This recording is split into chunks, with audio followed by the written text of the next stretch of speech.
Welcome to NS TV. నేను రాజీవ్. ముందుగా headlines చూద్దాం. అర్బన్ నక్సల్స్ ప్రచారంతో అమాయక యువత ప్రాణాలు కోల్పోతున్నారని విమర్శలు వెల్లువెత్తుతున్నాయి. కుటుంబాల బాధను పరిగణలోకి తీసుకోకుండా సోషల్ మీడియా ద్వారా దారి తప్పిస్తున్నారని ఆరోపణలు వినిపిస్తున్నాయి. ఇదిలా ఉండగా పౌర హక్కుల పేరుతో కొన్ని నాయకులు ప్రభుత్వ నామినేటెడ్ పదవులు స్వీకరించడంపై ప్రశ్నలు వెల్లువెత్తుతున్నాయి. మావోయిస్టులకు మద్దతు ఇచ్చే వారిపై చర్యలు తప్పవని కేంద్రం స్పష్టం చేస్తూ అడవుల్లో ఉన్న నక్సల్స్ లొంగిపోవాలంటూ ప్రభుత్వాలు పిలుపునిస్తున్నాయి. భారత్ మాతాకి రెండు చేతులు పైకెత్తారు.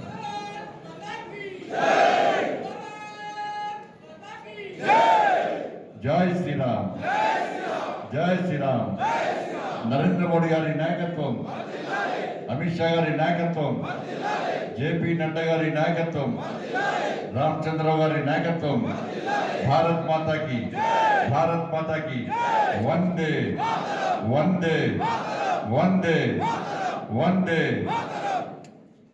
చూడడానికి ముఖ్య అతిథిగా వచ్చేటువంటి గౌరవనీయులు పెద్దలు భారతీయ జనతా పార్టీ రాష్ట్ర సంఘటన మంత్రి శ్రీ చంద్రశేఖర్ జీ, శాసన మండలి సభ్యులు, మీరందరూ కష్టపడి గెలిపించినటువంటి మన శాసన మండలి సభ్యులు శ్రీ అంజరెడ్డి గారు, భారతీయ జనతా పార్టీ కన్వీనర్ జిల్లా అధ్యక్షులు కృష్ణారెడ్డి గారు, రాజన్న సిరిసిల్ల జిల్లా అధ్యక్షులు గోపి గారు, వేదికటువంటి ఇతర మాజీ ప్రజాప్రతినిధులు, ప్రస్తుత ప్రజాప్రతినిధులు, రాష్ట్ర నాయకులు, జిల్లా నాయకులు, మండల నాయకులు, పోలింగ్ బూత్ స్థాయి నాయకులు, కార్యకర్తలు అందరు కూడా పేరు పేరున హృదయపూర్వక నమస్కారాలు.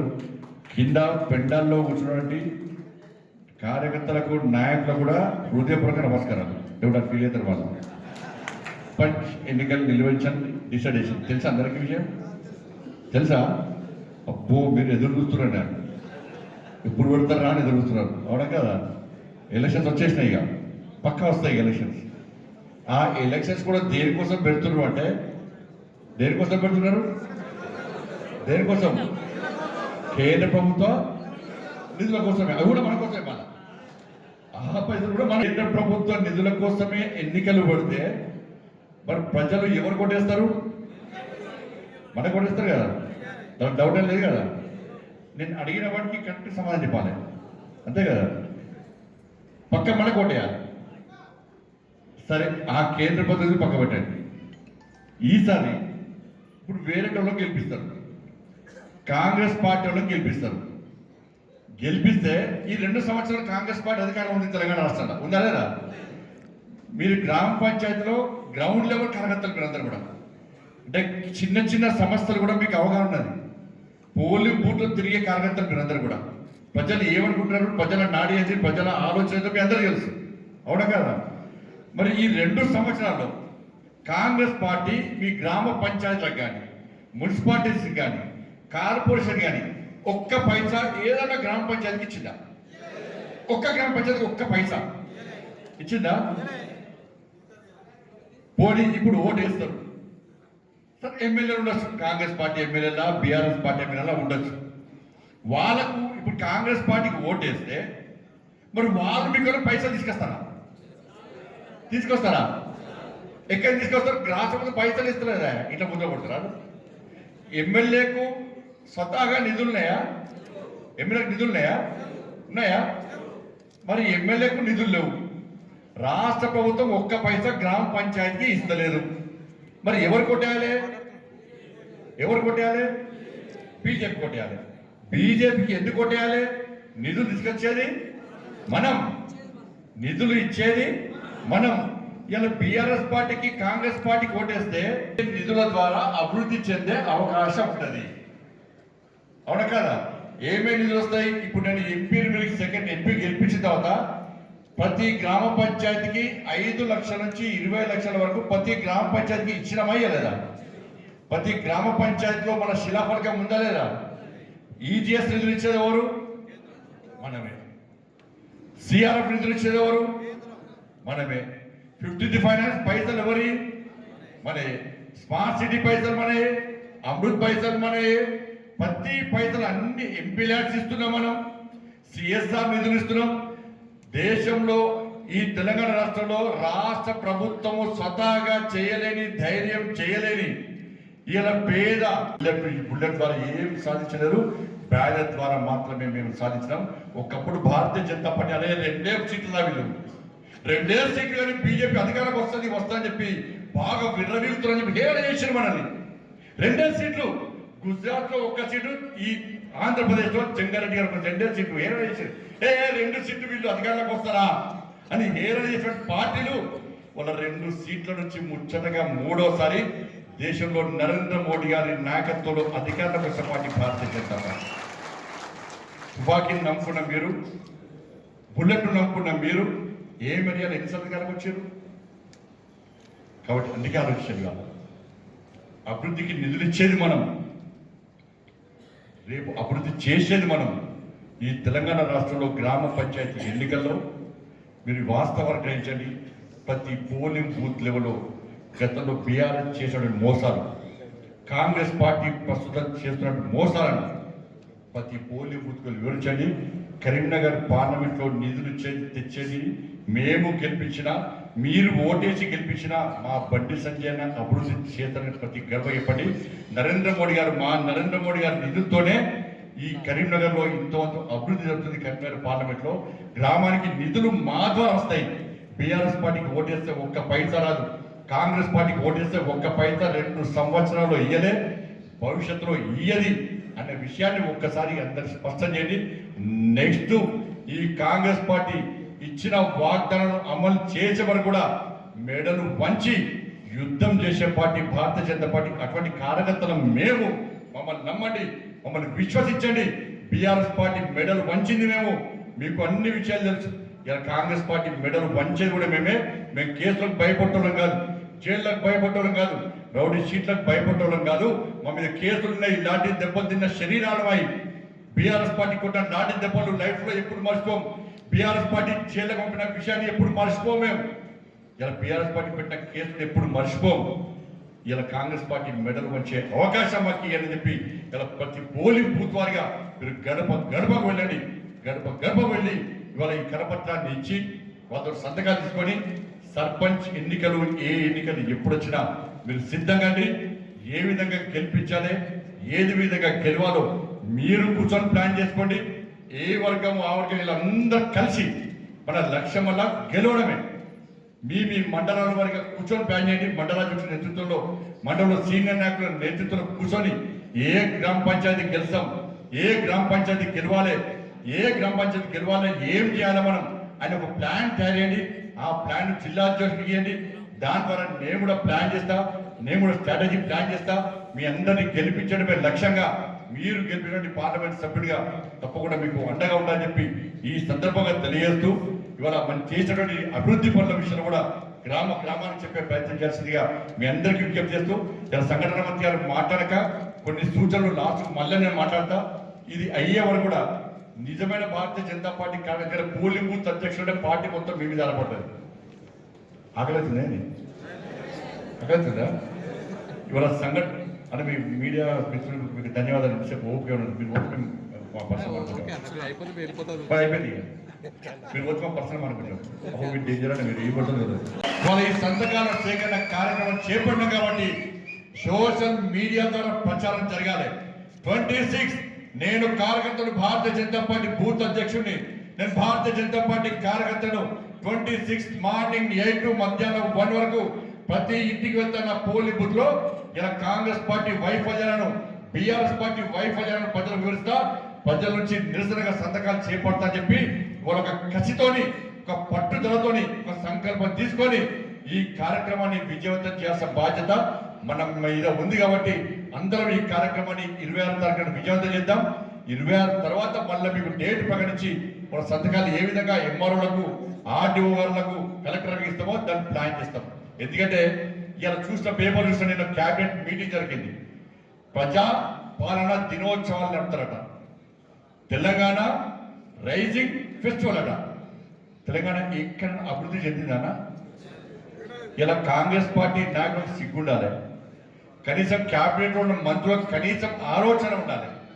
ఇలా తెలంగాణ రైజింగ్ ఫెస్టివల్ అంటే ఏ ముఖం పట్టుకొని చేస్తున్నారో నాకైతే ఇప్పటికీ అర్థం కాలేదు. నేను అంటున్నా ఆ క్యాబినెట్ మంత్రులకు కాంగ్రెస్ పార్టీకి రాష్ట్ర ముఖ్యమంత్రి గారు సలహా ఇస్తున్నా, మీరు తెలంగాణ రైజింగ్ డే పక్క పెట్టండి, తెలంగాణ డౌన్ ఫాల్ ఫెస్టివల్ చేసుకోండి, అది బాగుంటుంది. ఇంకా ఉంటే ఇంకా ఏమన్నా జ్ఞానం ఉంటే ఇంకా మీకు ఆలోచన ఉంటే తెలంగాణలో కాంగ్రెస్ సింగింగ్ ఫెస్టివల్ పెట్టుకుంటే అవసరం వస్తుంది. ఇంత తెలంగాణ ప్రజాపాలన దినోత్సవం ఏం చేసిరని ఇలా ప్రజలందరూ తిరుగుబాటు చేస్తున్నారు మీ మీద, ప్రజలందరూ నారాజు అయిన మీ మీద, ప్రజలు నిరాశ నిస్పృహతో ఉన్నారు. ఇలా ఏం మొక్క పెట్టుకొని మీరు చేస్తున్నారు, ఇవాళ ఏం సంక్షేమ పథకాలు అమలు చేశారు, ఏమైందన్నా ఇలా వరంగల్లో రైతు డిక్లరేషన్ ఏమైంది, కామారెడ్డిలో బీసీ డిక్లరేషన్ ఏమైంది, హైదరాబాద్లో యూత్ డిక్లరేషన్ ఏమైంది, చేవెలలో ఎస్సీ ఎస్టీ డిక్లరేషన్ ఏమైంది, వాళ్ళ మీ మేనిఫెస్టో ఏమైంది? మా మేనిఫెస్టో బైబుల్, భగవద్గీత, ఖురాన్ లెక్క అన్నారు. ఇలా 3 మతాలను ఇలా మోసం చేసినటువంటి వ్యక్తులు ఇలా కాంగ్రెస్ పార్టీ అనే విషయాన్ని ఒక్కసారి గుర్తుంచుకోండి. ఇలా 2500 రూపాయలు ఇస్తున్నారు, ఎవరికైనా ఇచ్చిన 2000 రూపాయలు, మహిళలకు 2500 రూపాయలు ఇస్తారని ఒక్కరికి ఇవ్వకపోతే మీరు ప్రజాపాలన దినోత్సవం ఎట్లా చేస్తారు? మీరు 4000 రూపాయలు ఆసరా పెన్షన్ ఇస్తున్నారు వృద్ధులకు, ఒక్కరికి ఇవ్వలేంత వరకు మీరు ప్రజాపాలన దినోత్సవం ఏ విధంగా చేస్తారు? మీరు ఇలా రైతులకు, కౌలు రైతులకు 15,000 రూపాయలు ఇస్తున్నారు, ఎంతమందికి ఇచ్చారు, ఎందుకు ఇస్తున్నారు? ప్రజాపాలన దినోత్సవం ఎట్లా చేస్తారు మీరు? రైతు కూలీలకు 12,000 రూపాయలు ఇస్తున్నారు, అది ఇయ్యలే. ఇలా 2 లక్షల ఉద్యోగాలు భర్తీ చేస్తున్నారు, నిరుద్యోగ వృత్తి 4,000 రూపాయలు ఇస్తున్నారు, విద్యార్థులకు విద్యార్థి భరోసా కార్డు ఇస్తున్నారు, ఇవాళ తులం బంగారం ఇస్తున్నారు. ఒక మంత్రి అంటాడు తులం బంగారం ఇద్దాం అనుకున్నామే, కానీ అప్పుడు 50,000 ఉండే, ఇప్పుడు 1,00,000 అనేది, అందుకే ఇస్తలేరట. ఒకప్పుడు ఇచ్చినప్పుడు 50,000 అట, ఇప్పుడు 1,00,000 అనేది, అందుకే ఇస్తలేరట. బాబు కూర్చోయ్య, బాబు కూర్చో. కాబట్టి ఇవాళ తులం బంగారం ఇవ్వలేదు, స్కూటీలు ఇస్తున్నారు, స్కూటీలు ఇవ్వలేదు. ఏమి ఇవ్వకుండా ఇంతకుముందు అంజలి గారు చెప్పినట్టు మహిళల ఆదాయాన్ని మహిళలు కోటీశ్వరం చేస్తాడు. ఎక్కడ కూడా ఉన్న గొలుసొత్తుకోకూడదు, చాలు ఉన్న బంగారం కుదవట్టే పరిస్థితి. కానీ ఉద్యోగాలు ఇవ్వలే, ఏమి ఇవ్వకుండా కేవలం ఉచిత ఏ విధంగా అదోగతి పాలంతో ఒక్కసారి ఫీజు రియంబర్స్మెంట్ లేకుంటే, ఇలా పైసలు లేకుంటే నా యాజమాన్యాలు ఏ నిర్ణయం తీసుకున్నాయి, మాకు ఫీజు రియంబర్స్మెంట్ ఇవ్వకుంటే మేము విద్యార్థుల నుంచి ఫీజులు వసూలు చేస్తాం, లేకుండా సర్టిఫికెట్లు ఇవ్వమంటున్నారు. కదా డిఎల్ఏ ఉద్యోగస్తులకు పదవి విరమణ పొందినటువంటి ఆ ఉద్యోగస్తులందరూ కూడా ఏడుతున్నారు. పాపం పదవి విరమణ ఎందుకు చేస్తారు? అప్పులు తీరుస్తాం, అప్పులు తీర్చే ఈ 6 గ్యారెంటీలు 100 రోజుల లోపల అమలు చేస్తాం, 420 హామీలు ఇచ్చి ఇవి 2 సంవత్సరాలు అమలు చేస్తామని చెప్పిన కాంగ్రెస్ పార్టీ ఇవాళ మన పాత ప్రభుత్వాన్ని తిట్టుకుంటూ ఇవాళ టైం పాస్ పాలిటిక్స్ చేస్తున్న విషయాన్ని మనం ప్రజలకు వివరించాలి. ఇలా కాంగ్రెస్ పార్టీ పరిస్థితి అది. ఒక్క జుబ్లీస్ గెలిచినంత మాత్రమే కాదు, జుబ్లీస్లో ఎట్లా గెలిచారు, ఏ విధంగా గెలిచారు, ఇలా ఓటుకు 7,000 రూపాయలు ఇచ్చి మైనార్టీల ఓట్లు వేయించుకొని గెలిచిన విషయం వాస్తవం. కానీ బయట పరిస్థితి అట్లా లేదు. ఇలా మొత్తం కూడా కాంగ్రెస్ పార్టీ వ్యతిరేకత ఉందా లేదా? ఎంత స్థాయిలో ఉంది వ్యతిరేకత? ఎంత స్థాయిలో ఉన్నది? ఆ వ్యతిరేకత ఉంది కాబట్టి జెడ్పీటీసీ, ఎంపీటీసీ ఎలక్షన్స్ పెట్టకుండా కేవలము సర్పంచ్ ఎన్నికలు పెట్టి ఎవరు గెలిచినా గంప కింద గమ్మడానికి ఇలా కాంగ్రెస్ పార్టీ ప్రయత్నం చేస్తున్నది. ఈ కరీంనగర్ పార్లమెంట్ లో నేను హామీస్తున్నాను, మీ అందరికీ సపోర్ట్ చేసే బాధ్యత నాది.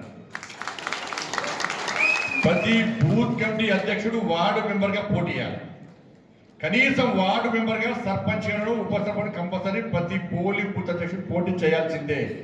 చేస్తారా చేయరా? చేస్తారా చేయరా? నెక్స్ట్ పోలింగ్ బూత్ అధ్యక్షుడు అన్నా నాది 231 polling booth member committee polling booth అధ్యక్షుడిని, 239 పోలింగ్ బూత్ అధ్యక్షుడిని, నేను వార్డు మెంబర్ను, నేను ఉప సర్పంచ్ను, నేను సర్పంచ్ను అని చెప్పుకునే స్థాయి మీరు ఎవరైనా రాజకీయ నాయకులు అంటే ఏదో ఒక్కసారి ప్రజాప్రతినిధి పక్కా కావాలి.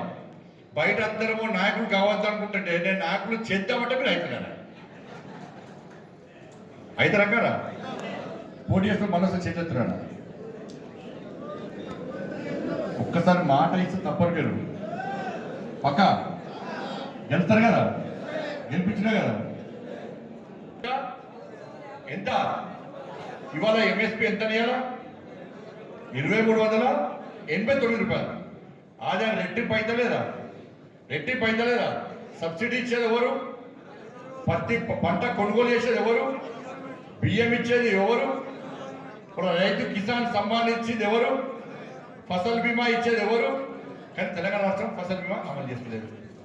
ఇవాళ కాంగ్రెస్ పార్టీ ప్రభుత్వం రైతులను ఎంత మోసం చేస్తుందో ఒక్కసారి ఆలోచన చేయాలి. పండించిన ప్రతి పంట గింజ కొనేది మనం కూడా రైతు రాష్ట్రంతో కొనేది. ఇలా నిజంగా రైతుల మీద కాంగ్రెస్ పార్టీ ప్రభుత్వానికి ప్రేమ ఉంటే రైతు భరోసా ఎందుకు ఇస్తలేరు? రైతుకుల 12,000 రూపాయలు ఎందుకు ఇస్తలేరు? మొన్న వర్షాల వల్ల అకాల వర్షాల వల్ల నష్టపోయిన రైతులకు ఒక్క పైసా కూడా ఎందుకు ఇస్తలేరు? ఇలా కాంగ్రెస్ పార్టీ ప్రభుత్వం సమాధానం చెప్పాల్సిన అవసరం ఉంది. ఉద్యోగాలు ఇయ్యలే, ఉపాధ్యాయులకు ఉద్యోగులకు జీతాలు వస్తాయా రావా గ్యారెంటీ లేని పరిస్థితి, అవి ఇయ్యలే. నష్టపోయిన రైతులకు 10 సంవత్సరాలు ఒక్క పైసా ఇయ్యలే. విద్యార్థులను ఆదుకోలే, ఫీజు రియంబర్స్మెంట్ ఇయ్యలే. ఇట్లా అన్ని రకాల బీఆర్ఎస్ పార్టీ మోసం చేస్తేనే ఇప్పుడు కాంగ్రెస్ పార్టీకి అధికారం ఇస్తే కాంగ్రెస్ పార్టీ మోసం చేసింది. ఈ రెండు పార్టీల మీద ప్రజలు వ్యతిరేకత ఉన్నారు కాబట్టి ఇవాళ మనం గెలవాల్సిన అవసరం ఉంది. ప్రజలు మనకు ఓటు వేయడానికి సిద్ధంగా ఉన్నారు. ప్రజలు మనకు ఓటు వేయడానికి సిద్ధంగా ఉన్నారు కాబట్టి ఇవన్నీ విషయాలను మనం చెప్పాల్సిన బాధ్యత మన మీద ఉన్నది. ఇకపోతే ఇలా హిందుత్వం సంబంధించి నాకు హిందుత్వం మాట్లాడాలని వద్దా? ఒక్కటి గుర్తం ఆగిపోయే రోజు అదే నా చివరి శ్వాస రాసిపెట్టుకోండి. ఇలా భారతీయ జనతా పార్టీ మూల సిద్ధాంతం హిందుత్వం. పండిత్ దీన్ దయాళ్ ఉపాధ్యాయ యొక్క ఆలోచన ఆకాంక్ష చిట్ట చివరి వ్యక్తి కూడా సంక్షేమ ఫలాలు అందాలని చెప్పి అంత్యోదయ సిద్ధాంతానికి అనుగుణంగా హిందుత్వమే మూల సిద్ధాంతంగా మన భారతీయ జనతా పార్టీ ఈ దేశాన్ని 2-3 అధికారంలోకి వచ్చిన విషయాన్ని మనం గుర్తుంచుకోవాలి. ఎందుకు మాట్లాడదండి హిందుత్వం? పహల్గాంలో అవయవాలు చూసి ఎన్కౌంటర్ చేసి చంపిరన్న. ఎవరు చంపిరన్నా? ఎవరిని? బృందాలు చూసి చంపిరన్న. మంగళసూత్రం చూసి చంపారు. హిందుత్వం మాట్లాడవద్దా? హైదరాబాద్లో ముత్యాలమ్మ గుడిని గురగొట్టిరన్న. హిందుత్వం మాట్లాడవద్దా? హైదరాబాద్ పెద్దమ్మ గుడిని గురి చేసిరన్న. మాట్లాడవద్దా? నిజామాబాద్లో ప్రమోద్ అనేటువంటి కానిస్టేబుల్ రియాజ్ అంటాడు కాల్చి పొడిచి చంపిరన్న. హిందుత్వం మాట్లాడవద్దా? హైదరాబాద్లో గో రక్షకుడు సోను సింగ్ మీద ఇలా ఇబ్రహీం అంటాడు కాల్పులు జరిపిన గోరక్షకుల మీద మాట్లాడాలవద్దా? ఇలా హైదరాబాద్ డీసీపీ చైతన్య మీద ఇవాళ అన్సారీ అనేటువంటి మూర్ఖుడు ఇవాళ కత్తితో దాడి తప్పి చంపే ప్రయత్నం చేసినట్టు మాట్లాడాలవద్దా? ఈ దేశంలో మత మార్పులు జరుగుతున్న హిందుత్వం మాట్లాడవద్దా? ఇవాళ కాంగ్రెస్ వాళ్ళు, బీఆర్ఎస్ వాళ్ళు బ్రిటిష్ వాళ్ళు లెక్కనే ఇవాళ హిందువులను బానిసలుగా చూస్తుంటే ఆ బానిస బతుకుడా హిందువుల కూడా చైతన్యం తీసుకొచ్చి హిందువులందరూ ఓట్ బ్యాంక్ మార్చుడా ఒక్కసారి ఆలోచించడానికి కాదు. పిలిచి బండి నేను అన్నాడు, సార్ నాకు అధ్యక్షుడు సార్, నేను చాలా ధర్మం కోసం కొట్లాడావు, హిందూ ధర్మం కోసం కొట్లాడావు, అదే కొట్లాడ హైదరాబాద్లో కొట్లాడు, ధర్మం కోసం కొట్లాడు, నువ్వు ధర్మం కోసం కొట్లాడు, నేను ఫ్రీగా ఇస్తున్నాడు కొట్లాడు అంటే నేను చెప్పిన సార్ ఇంత విశ్వాసం నమ్మకం నా మీద వచ్చింది సార్. ఇవాళ దేశం గురించి పక్కబడి సార్, నా తెలంగాణ రాష్ట్రంలో కాంగ్రెస్ బీఆర్ఎస్ పార్టీలు 12% ఉన్న ముస్లిం ఓట్ల కోసం, ముస్లిం మైనార్టీల ఓట్ల కోసం తాపత్రయపడుతున్నారు సార్. తెలంగాణ రాష్ట్రంలో 80% మంది హిందువులు ఉన్నారు సార్.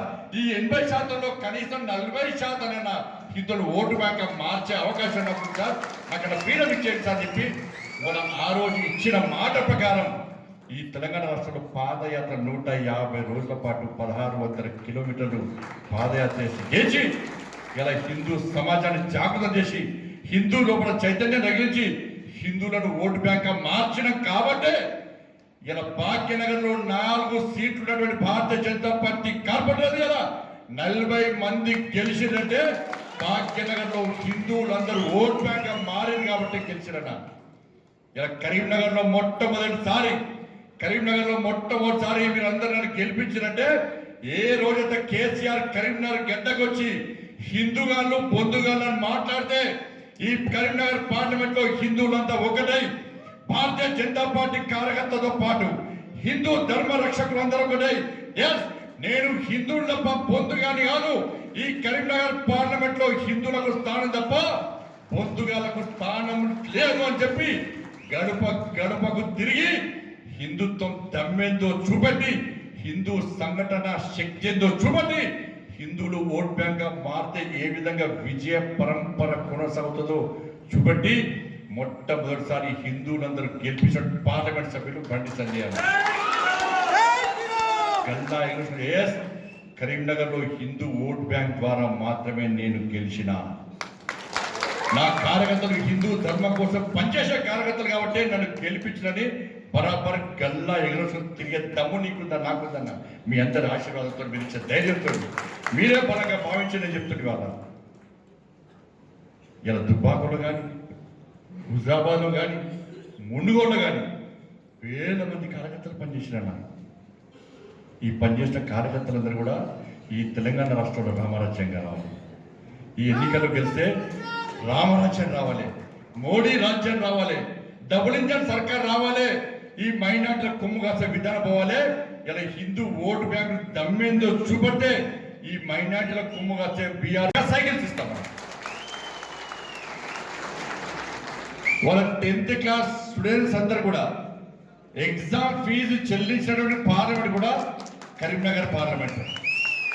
దాంతోపాటు నషాముక్త్ భారత్ పేరుతో నరేంద్ర మోడీ గారు ఏదో సంకల్పం తీసుకున్నాడు, ఆ సంకల్పాన్ని దృష్టిలో పెట్టుకొని నిన్న కరీంనగర్ జిల్లాకు సంబంధించి 2500 మందిని క్లబ్స్ ఏర్పాటు స్టూడెంట్స్ తో క్లబ్స్ ఏర్పాటు చేసి వాళ్ళకు టీ షర్ట్ కూడా ఇచ్చింది కూడా మనమే.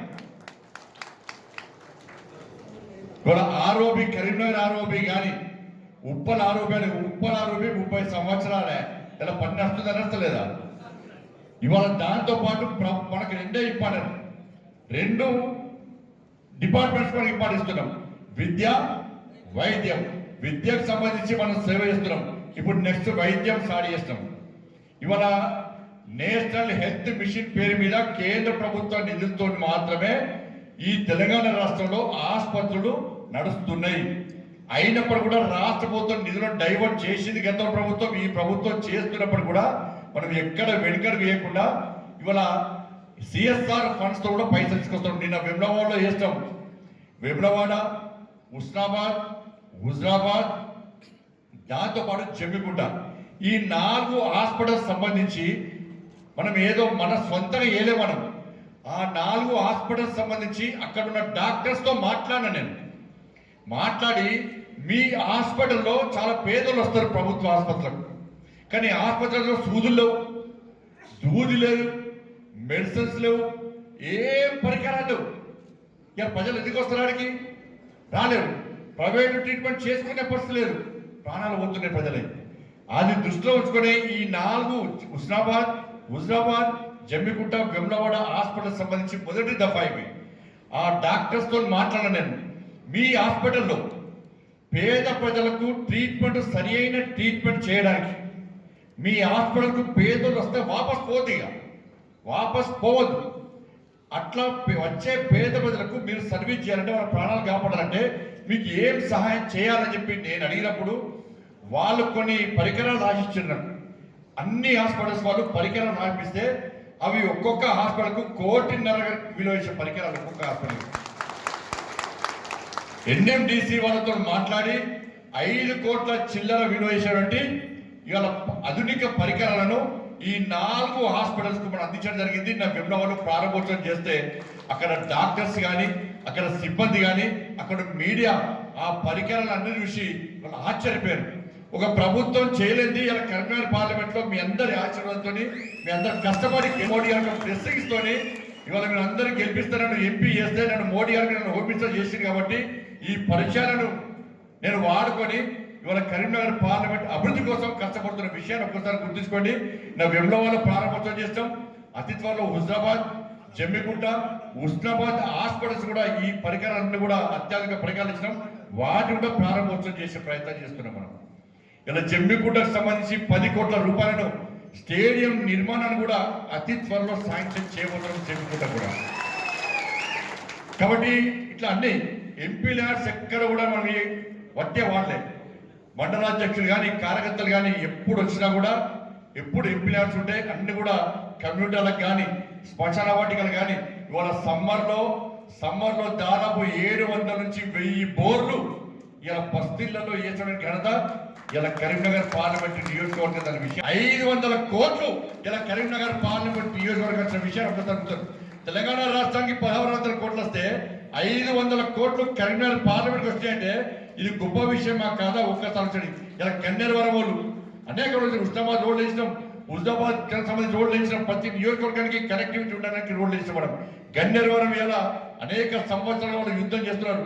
లాస్ట్ కు నా దృష్టిలో కూడా బ్రిడ్జ్ కూడా 75 కోట్లతో నిర్మాణం చేస్తున్నాం. మనం ఇట్లా అనేక నిధులు మనం తీసుకొచ్చే పని చేస్తున్నాం. అమృత్ నిధులకు సంబంధించి ఇలా నిధులు తీసుకొస్తాం. మనం స్మార్ట్ సిటీ పైసలు మనం తీసుకొస్తాం. ఇవాళ ఇట్లా అనేక నిధులను మనం తీసుకొస్తున్నాం. గ్రామ పంచాయతీలను అభివృద్ధి చేసే ప్రయత్నం మనం చేస్తున్నాం. ఇవాళ కాంగ్రెస్ పార్టీ నుంచి బీఆర్ఎస్ పార్టీకి సర్పంచ్ గెలిస్తే, ఉప సర్పంచ్ గెలిస్తే, వార్డు మెంబర్ గెలిస్తే ప్రజలు ఆలోచించాలి, వాళ్ళు ఎక్కడి నుంచి నిధులు తీసుకొస్తారు, ఏ నిధులు తీసుకొస్తారు, ఎట్లా అభివృద్ధి చేస్తారు. వాస్తవమా కాదా? ఇలా భారతీయ జనతా పార్టీ సర్పంచ్ గెలిస్తే నిధులు నేను ఇస్తా, ఆ గ్రామానికి నిధులు నేను ఇస్తా, నిధులు నేను తీసుకొస్తా. అరే పైసలు చెప్పకుండా సిఎస్ఆర్ నిధులు నేను పట్టుకొస్తా. ఇప్పటి వరకు ఇచ్చినామో భవిష్యత్తులో ఇచ్చేది మనమే. కాంగ్రెస్ పార్టీకి ఓటేస్తే నిధులు రావు. బీఆర్ఎస్ పార్టీకి గతంలో ఓటేస్తే మన సర్పంచులు ఆత్మహత్యలు చేసుకునే పరిస్థితి వచ్చింది. ఇవాళ కాబట్టి విషయం చెప్పాల్సిన బాధ్యత మీ మీద ఉంది. అందుకే ఈరోజు ఈ పోలింగ్ బూత్ అధ్యక్షుల యొక్క సమావేశాన్ని నిర్వహిస్తున్నాం. మనం గ్రామస్థలు పోలింగ్ బూత్ తెలుసుకోవడానికి నిధులు మనం తప్ప ఎవ్వరు, ఎమ్మెల్యేకి పైసలు లేవు, కేవలం ఎంపీకి మాత్రమే ఉంటాయి ఎంపీ ఫండ్స్. నిధులు కూడా రాష్ట్ర ప్రభుత్వం 2 సంవత్సరాలు ఒక్క పైసా ఇవ్వకుండా మళ్ళిస్తారా? ఒక్క పైసా అయ్యేది. ఇక రాష్ట్ర ముఖ్యమంత్రి తలకాయ నడికినా ఒక్క పైసా లేదంటున్నాడు. మీకు ఎక్కడ పైసలు ఇస్తారు? ఇక రాష్ట్ర ముఖ్యమంత్రి క్షేత్రదర్శులు పైసలు ఇవ్వమంటున్నాడు. ఎక్కడ చేస్తే పైసలు? ఈ విషయాలను స్పష్టం చేయాల్సిన బాధ్యత ఉన్నది. అందుకే ఇవాళ సంతకాల సేకరణ కార్యక్రమాన్ని మనం మొదలుపెట్టాం. ఇవాళ ఇది పోలింగ్ బూత్ స్థాయిలో ప్రతి పోలింగ్ బూత్ కి కరపత్రాలు వస్తాయి. ఇది కరపత్రం. ఈ కరపత్రంలో బీఆర్ఎస్ కాంగ్రెస్ పార్టీ యొక్క ఫెయిల్యూర్స్, ఇచ్చిన హామీలు ఏ విధంగా మోసం చేసారో ఈ కరపత్రం ఫస్ట్ మీరు చదవాలి. దీని తర్వాత ప్రతి పోలింగ్ బూత్ లో ప్రజలతో సంతకాల సేకరణ చేయాలి. మనం ఇది ఏ రోజు చేద్దామంటే ఈ నెల 26వ తారీఖు నాడు అంత రెడీయా చేస్తారు కదా. భారత్ మాతాకి